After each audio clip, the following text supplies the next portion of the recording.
হাজার বছর ধরে আমি পথ হাঁটিতেছি পৃথিবীর পথে।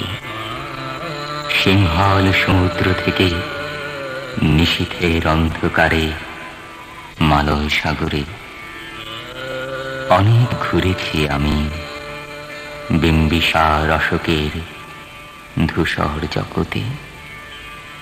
সেখানে ছিলাম আমি আরো দূর অন্ধকারে বিদর্ভ নগরে। আমি ক্লান্ত প্রাণ এক, চারিদিকে জীবনের সমুদ্র সফেন।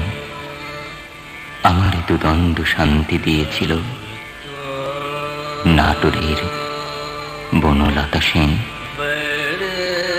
চুলতার কবেকার অন্ধকার বিদিশার নিশা, মুক্তার শ্রাবস্ত্রীর কারুকার্য, অতিদূর সমুদ্রের পরে হাল ভেঙে যে নাবিক হারিয়েছে দিশা।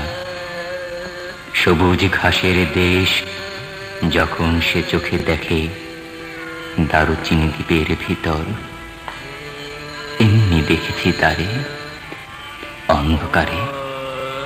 বলেছে সে, এতদিন কোথায় ছিলেন?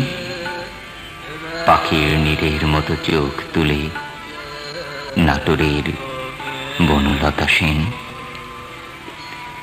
সমস্ত দিনের শেষে শিশিরের শব্দের মতন সন্ধ্যা আসে। ডানার রৌদ্রের গন্ধ মুছে ফেলেছি, পৃথিবীর সব রং নিভে গেলে পাণ্ডুলিপি করে আয়োজন। তখন গল্পের তরে জোনাকির রঙে ঝিলমিল, সব পাখি ঘরে আসে, সব নদী ফুরায় জীবনের সব লেনদেন।